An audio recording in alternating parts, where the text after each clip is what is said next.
Hello, dear students. Very good morning to you. Chapter number 2 science में complete किया है. So now let we start with chapter number 1. The title of the chapter is crop production and management. Very important chapter, very useful chapter as well.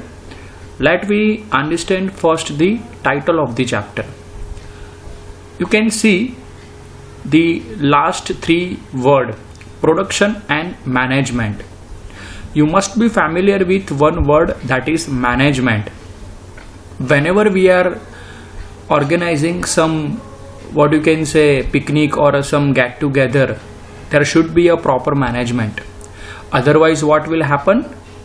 Something will always go wrong. So what I mean to say, किसी भी चीज का management aspect बहुत ही important है. किसी को क्या चाहिए, क्या रिक्वायरमेंट है, वो सब कोई भी चीज आप ले लो तो उसमें management part is very very important. चलो, तो इस चैप्टर में हम लर्न करेंगे management aspect. Fine. Another word is production. Something which we have to produce. कुछ बनाना है. Something we have to make. और बनाने के बाद उसका मैनेजमेंट करना है. But which type of the items we want to produce, we want to make. So the first word says that crop production and management means we have to have a proper management of crop. crop क्या चीज है कि कोई भी plant को whenever you can select any plant और उनको हम कल्टीवेट करते हैं एक ही जगह पे लार्ज प्रोडक्शन में. So that is consider as a crop. Later on we will define the crop as well. So हमें इस चैप्टर में क्रॉप प्रोडक्शन एंड उसका मैनेजमेंट जो है वो लर्न करना है. बहुत सारे एस्पेक्ट है, किस तरह से मैनेजमेंट करे, किस तरह से प्रोडक्शन करे. So let's start. Now when I से ऑल द लिविंग ऑर्गेनिज्म, कोई भी लिविंग ऑर्गेनिज्म ले लो, उनको न्यूट्रिशंस चाहिए लाइव रहने के लिए. चाहे वो बैक्टीरिया हो, चाहे वो वायरस हो, चाहे वो प्लांट हो, चाहे वो एनिमल हो. और ये न्यूट्रिशंस कहाँ से मिलता है? Of course that is obtain from the food.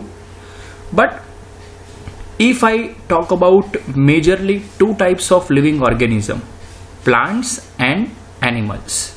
So when I say plants, it means जो ग्रीन प्लांट्स है वो अपना खाना खुद बनाते हैं. And that process is called as a photosynthesis. In 7th standard you must be familiar with this word. But actually वो process क्या है वो आप हायर स्टैंडर्ड में स्टडी करोगे. तो इसलिए मैंने ये छोटा सा वर्ड रखा है फोटोसिंथेसिस. जो भी ग्रीन प्लांट है वो अपना खाना, यानी कि they synthesize the food by their own, and the process which is involved that is called as a photosynthesis. Green plant में क्लोरोफिल है, और क्लोरोफिल एटमॉस्फेयर में जो कार्बन डाइऑक्साइड गैस है, CO2 gas, and sunlight, also water. तो 4 components are required for that process. Chlorophyll which is present in green plant, then sunlight, then carbon dioxide gas and water. So in higher standard you will study how that process will take place in the plant. But at the end of that process, plant will synthesize some food and that is stored in the plant cells. Fine. So ये green plants कर सकते हैं. But ऐसा तो है नहीं कि we have to talk about only and only plants. Another aspect is animals. Animals क्या करेंगे? तो of course animals can not synthesize the food. They don't have what I can say chlorophyll, and that is why they have to rely on either small animals और what you can say plant. तो animal including humans can not make their own food. But why should we talk about food? जैसा मैंने पहले आपको बताया कि nutritions के लिए फूड चाहिए ही चाहिए. फाइन. क्योंकि हम जो खाना खाते हैं उनका अपनी बॉडी में डाइजेशन होता है, उसके बाद न्यूट्रिएंट्स मिलते हैं और उसमें से एनर्जी मिलती है, और वही energy, that energy is utilised for carrying out various body functions such as digestion, respiration, excretion, कई सारी life processes it means the process which is required to survive the living organism, respiration, digestion. तो ये जो process है वो उनको काम करने के लिए एनर्जी चाहिए। You can take simply example of heart. तो हार्ट को पंप करने के लिए उनको न्यूट्रिएंट्स चाहिए, तभी वो काम कर सकता है, अदरवाइज नॉट। फाइन। तो ये एनर्जी कहां से आती है? फूड में से, and hence we have to take a proper food to obtain the energy. Fine. Since last almost 2 months we all know very well कि हम लोगों ने फास्ट फूड बंद कर दिया है बिकॉज ऑफ कोरोना इश्यू। तो डेफिनेटली जो घर पे हम खाना खाते हैं और उसमें से जो न्यूट्रिएंट्स मिलते हैं वो काफ़ी ज़्यादा अमाउंट में मिलते हैं as compare to what you can say fast food. भले ही फास्ट फूड अच्छा लगता है, बट हम अब ये लॉकडाउन फेज में घर पे ही है, तो डेफिनेटली घर का खाना बढ़िया खाना, we all know very well, और इसलिए अपनी हेल्थ अच्छी रहती है। और at the same time why I am talking about this point, because जैसा आप लोगों ने न्यूज में भी सुना होगा कि कोरोना के खिलाफ फाइट करने के लिए we have to increase our immunity, और यही इम्यूनिटी बढ़ाने के लिए प्रॉपर न्यूट्रिएंट्स लेने ही चाहिए।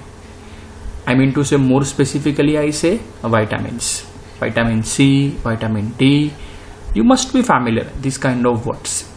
तो ये अगर प्रॉपर अमाउंट में आप लेते हो डाइट में तो डेफिनेटली बॉडी आपकी हेल्दी ही रहेगी। सो नॉर्मल फंक्शनिंग जो है उसके लिए तो एनर्जी चाहिए ही चाहिए undoubtedly, but at the same time to build up the strong immunity we want nutrients, and nutrients are obtained from the good quality food, चाहे वो कोई भी हो, मिल्क क्यों ना हो, फ्रूट्स है, फ्रूट जूस है, whatsoever it may be, but उसमें से एनर्जी हमें मिलती है। Fine, okay.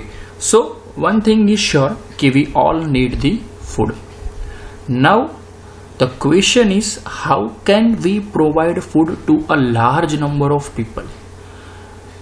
इतनी पॉपुलेशन है, if you talk about only India, तो ये सबको सही अमाउंट में न्यूट्रिएंट्स चाहिए।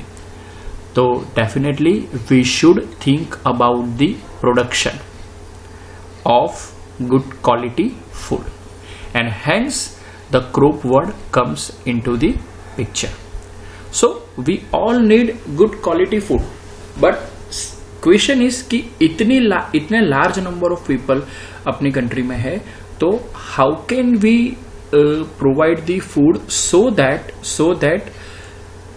each and individual human can get proper nutrients? You must be familiar with a small word that is malnutrition, because as we all know very well, India is developing country. तो कई सारे लोग बहुत गरीब है, उनके लिए खाना नहीं है, और अगर आप लोगों ने टीवी में एडवर्टाइजमेंट देखी हो तो कई ऐसी एडवर्टाइजमेंट गवर्नमेंट्स की ओर से आती है कि बिकॉज ऑफ माल न्यूट्रिशन, कुपोषण की वजह से कभी कभी डेथ भी हो सकती है।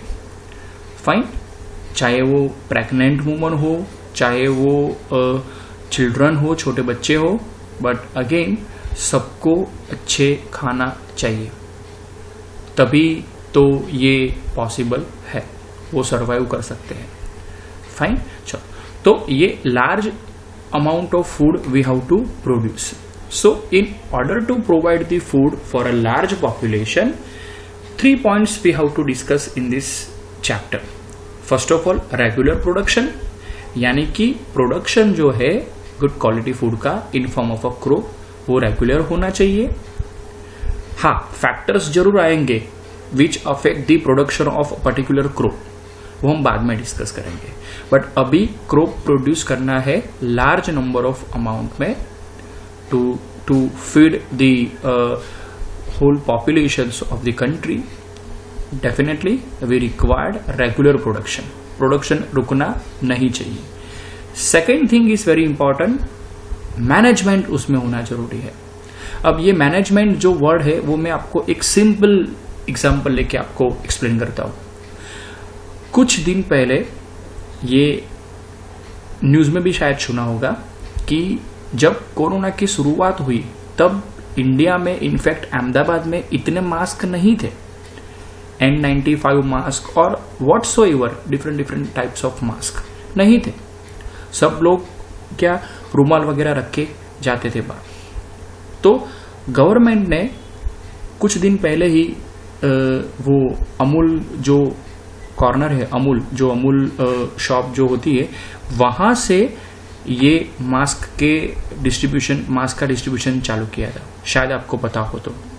So what I mean to say कि इतनी सारी पॉपुलेशन है तो सबको गुड क्वालिटी मास्क चाहिए और at the same time proper management has to be there. कई मेडिकल स्टोर में सेम क्वालिटी मास्क 400 रुपीज में मिलता है.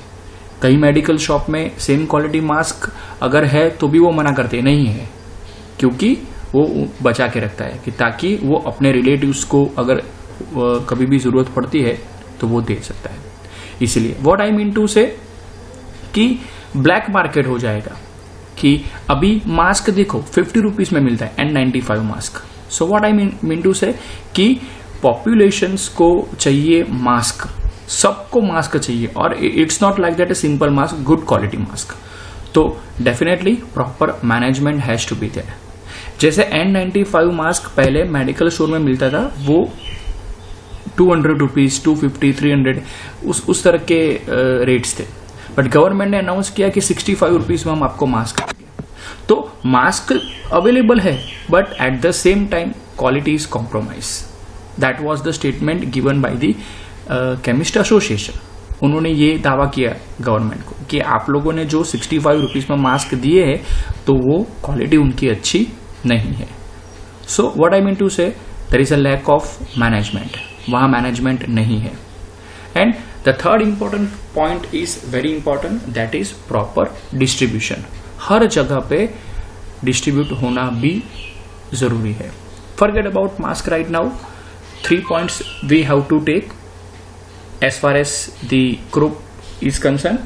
crop production, crop का production, regular production, proper management and proper distribution. Okay, चलो आगे बढ़. We will discuss each and individual aspect. So mainly 3 points हमें इस पूरे चैप्टर में अच्छी तरह से समझना है. Production, management and proper distribution. तभी तो हम पूरी पॉपुलेशंस को फूड प्रोवाइड कर सकते हैं, good quality food I mean to say. चलो एक पॉइंट आज डिस्कस करने में जा रहा हूं, दैट इज एग्रीकल्चरल प्रैक्टिस. उसमें ही पहली डेफिनेशन है crop. When plants of same kinds are cultivated at one place on a large scale, that is called as a crop. जैसे मैंने आपको पहले बताया था कि एक ही प्लांट और सेम काइंड ऑफ प्लांट को अगर ग्रो कर रहे हो एक जगह लार्ज स्केल पे, so that it becomes crop. और when we talk about crop, for an example crop of wheat, उसका मतलब क्या है कि all the plants grown in the field are that of a wheat, same kind. There are so many different types of crops are there, cereals, vegetables, fruits, we all know very well. So what I mean to say, India एक ऐसी country है कि जहां पे crop, different types of crop production की अगर आप बात करते हो तो definitely certain factors that involve in crop production of a particular type, because climate conditions, this is one of the essential factor. Because India में समर, विंटर, वो जो सीजन है, seasonal crop, what I mean to say, that is actual word, seasonal crop. वो उसके लिए जो crop को सही टेम्परेचर चाहिए, ह्यूमिडिटी चाहिए, रेनफॉल चाहिए, और it's not like that India ऐसी कंट्री है कि सब जगह यूनिफॉर्मिटी नहीं है। कुछ ऐसे इलाके हैं जहां बारिश ज्यादा होती है, कुछ ऐसे इलाके हैं जहां ठंड ज्यादा होती है पूरे साल। So definitely it also matters from one region to another region, that is more important.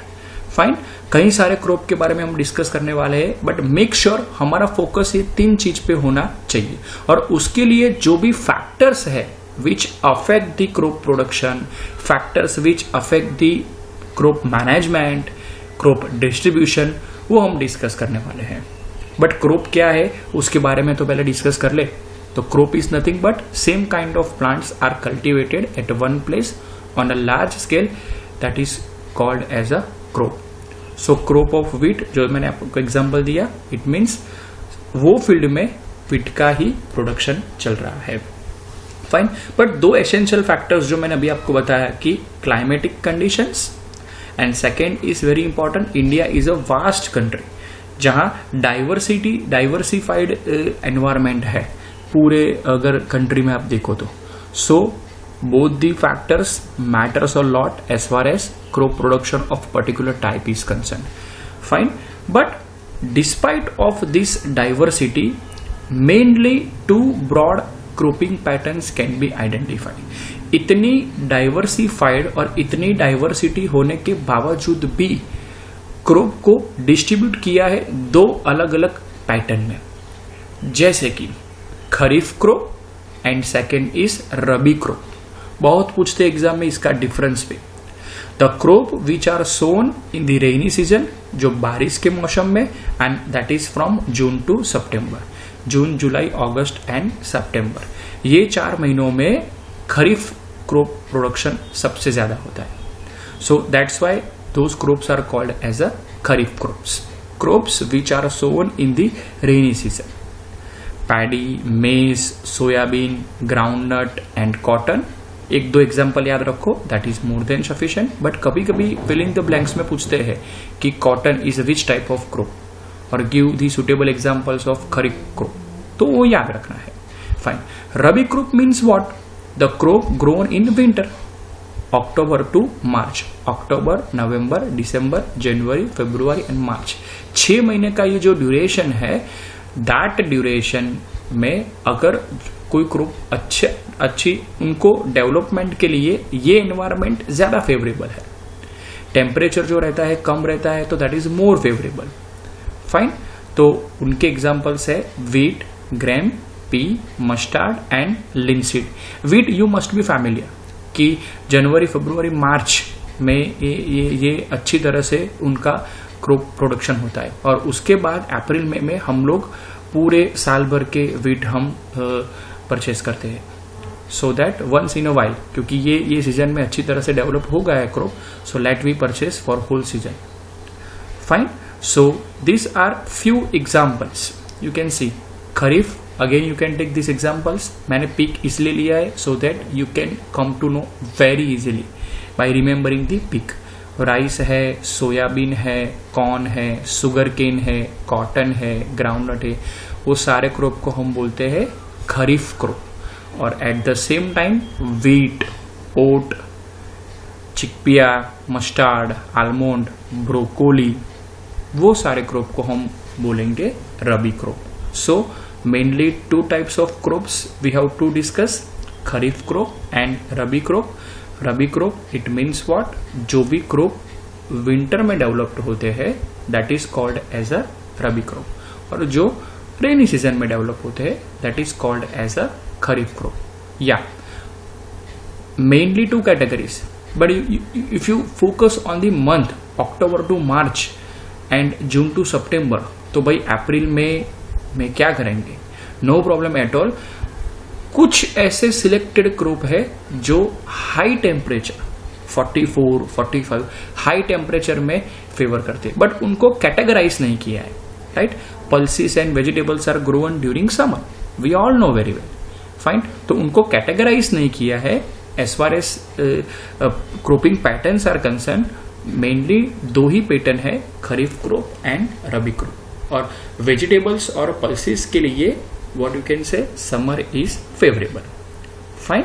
So what I mean to say, again I say, पहला एस्पेक्ट आज मैंने डिस्कस किया एग्रीकल्चरल एस्पेक्ट, एग्रीकल्चरल प्रैक्टिसेस। तो उसमें इंट्रोडक्टरी एस्पेक्ट सिर्फ मैंने आज discuss किया है कि व्हाट इज क्रॉप और कितने टाइप्स के क्रॉप है based on the season, I mean to say. और मेन इंपॉर्टेंट पार्ट जो आज डिस्कस किया वो कि what is importance of this chapter, क्यों हमें ये चैप्टर लर्न करना है। फाइन। तो होमवर्क में केवल और केवल क्रॉप की डेफिनेशन और ये जो मैंने पॉइंट्स लिखे हैं वो सारे पॉइंट्स, क्योंकि फैक्टर्स याद रखना भी तो जरूरी है। फाइन। और at the same times kharif crop और रबी क्रॉप ये डिफरेंस के फॉर्म में आपको लिखना है, 2 point. We have to write this in form of a difference, difference के तौर पे। डायग्राम्स नहीं याद रखनी है, ये केवल अंडरस्टैंडिंग के लिए मैंने रखा है। Fine, don't worry. ओके, हम आगे लेक्चर में डिस्कस करेंगे नेक्स्ट लेक्चर में कि क्या क्या फैक्टर्स है। और जैसा मैंने आपको बताया कि ये 3 एस्पेक्ट से ही पूरा चैप्टर है, तो अलग अलग एस्पेक्ट हम डिस्कस करेंगे। Okay, thank you.